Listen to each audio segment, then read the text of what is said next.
Are you ready for hurricane season? Well, if not, too bad, because it's coming up real soon and there ain't no stopping it. So today's video is going to be all about hurricane preparation, because being prepared and having a plan will give you a whole lot of peace of mind when the weatherman says there's a big old storm heading our way. Hi there, I'm Stephanie Frost, and I'm a real estate agent here in Ocala, Florida. And this is my channel where I talk about all things real estate in the Ocala and Marion County area. Now, hurricanes are a fact of life here in Florida. And even though we don't have hurricanes here in Ocala, we still need to be prepared just like everybody else in the rest of the state. Because even if we don't get hit by hurricanes, we can still get some pretty strong storms when one goes by. So in the interest of being prepared, here are some basic supplies that you'll want to have laid in before hurricane season. And here's a quick tip that might just save you some money when it comes to buying those supplies. Here in Florida, we have 2 tax-free holidays that have been set aside just for buying hurricane supplies. This year, they'll be June 1st through June 14th, and August 21st through September 6th. So those are going to be great times to stock up on anything you might want or need for hurricane season. Some of the stuff you probably want to have on hand are things like batteries, flashlights, and maybe even a cooler or a battery-operated radio. And really, it's Florida. Who doesn't need a cooler? You're also going to want some boxed or canned foods and a manual can opener, because if the electric goes out, you're going to feel pretty silly if all you have is an electric one. Paper plates, plastic cups, picnic utensils, and paper towels come in handy too if there's limited water for washing. A few other things you'll probably find useful are wet wipes or hand sanitizer, and believe it or not, bug spray. It is hot during hurricane season, and wet weather breeds mosquitoes, so definitely don't forget the bug spray. And you're also going to want bottled water, enough for at least 3 or 4 days per person. No power usually means no water, and you're not only going to need it to drink, but also for all those things that you don't always think about, like washing your teeth. And don't forget about water for your pets either, because they're going to get thirsty too. Now, if you take my advice and get all this stuff ahead of time, you won't be rushing to the store fighting off the crowds of people who didn't prepare early. And that is a very good thing. Because once they tell us that a hurricane is heading our way, well, a whole lot of people lose their ever-loving minds. There'll be lines a mile long at the grocery, every gas station, every place to buy propane, and, oh yeah, people fighting over every available generator, whether or not they actually know how to use one. And a lot of them don't. Which brings up another point. A generator does come really in handy during a power outage. And having been without power more than a few times for extended periods over the years, I wouldn't be without one. I gotta have my AC, and we have a well, so we need to have power for that too. But if you're going to have a generator, don't wait till the last minute to get one, because generators can have a little bit of a learning curve as far as using one, so you kind of want to suss it out before you actually need to use it. And in some cases, you're going to need an electrician to install any necessary connections properly, which definitely needs to be done ahead of time. And if you have a portable generator, you're also going to want to make sure that you have fuel for said generator, either gas or propane, whatever it takes. Have enough for a few days just in case, because it could be tough to get refills for a few days after the storm. And if you have an outdoor grill and plan on using it, make sure you have propane or charcoal for that too. Now, once hurricane season starts, it's not a bad idea to keep your gas tank full, or at least close to it, if for no other reason than to be able to avoid having to fill up once the storm gets close.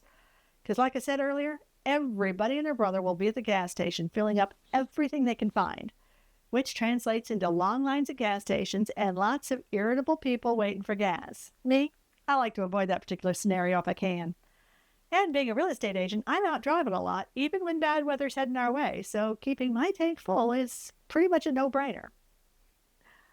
Okay, so now you got all your prep done and your supplies laid in ahead of time. So what about when the store's getting really close? What do you do then? Well, if you've done all the prep work ahead of time, you're going to be in pretty good shape. So now's the time to take stock of your outdoor situation and see what needs to be put away or tied down for safety. If you have an outdoor gazebo with a cloth canopy or something like that, you're probably going to want to take that canopy off, or you're going to risk losing it. Take down any potential flying objects like wind chimes or bird feeders, and bring in any outside trash cans. If your house is in a low-lying area and you're worried about flooding, there are always sandbag stations manned by the county that you can go fill bags at.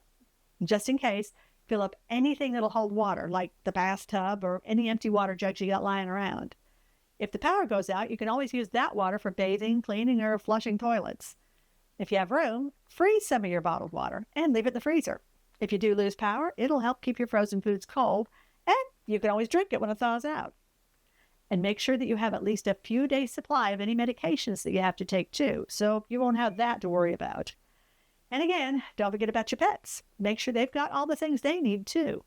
And now would probably be a good time to dig out that pet carrier just in case. Now, if you've got horses, and Ocala is horse country after all, you got a few other things to think about. Mainly, what are you going to do with the horses during the storm? Leave them out, put them up? What's the best option? Well, local opinions are kind of mixed on that one, and there really is no one right answer, because it depends on your situation and on your horses. I'm kind of in the, if they're used to being in a stall and you have a good stout barn to put them in, put them up. If you don't have a barn, or your barn isn't exactly sturdy, well, you can either leave them out in the field or take them somewhere that has a good barn and an available stall. Our local horse people are really good about helping each other out, so a lot of times there will be somebody with an extra stall or two willing to help, and the World Equestrian Center here is amazing about allowing people to bring their horses in for hurricanes free of charge until the storm has passed. Of course, if you do think that you might want to take your horse somewhere off your farm in case of a storm, you're going to want to make sure that you teach him to load well ahead of time. Because when you're on a tight schedule and you're already stressed about the weather, the last thing you're going to want to do is get into an argument with your horse over whether or not they're going to get onto that trailer. So get them schooled early. You'll also want to make sure that all their vaccinations and paperwork are up to date too. Now, if you opt for leaving them out in the field, then you'll want to make sure that they have some sort of identification on them in case a tree comes down on a fence and they get loose somehow. Some good options are braiding a livestock tag with your contact information into their mane, putting it into a waterproof bag taped to their halter, or even just painting it right on your horse somewhere. And make sure that you have a few days' worth of feed, hay, and water available too. If you don't have a generator for your well, fill up every bucket you've got, and you can also go out and buy a few of those big trash containers with lids. Fill those up and tie the lids on tight.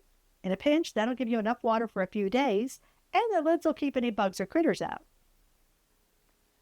So now that we've gone over all that, it probably sounds like a lot of hurricane prep for an area that I've already said doesn't really get hurricanes. And yeah, it kind of is. But no matter how tiresome it gets, and it does get tiresome, you still got to be prepared, just in case this is the one time in a million that it actually happens.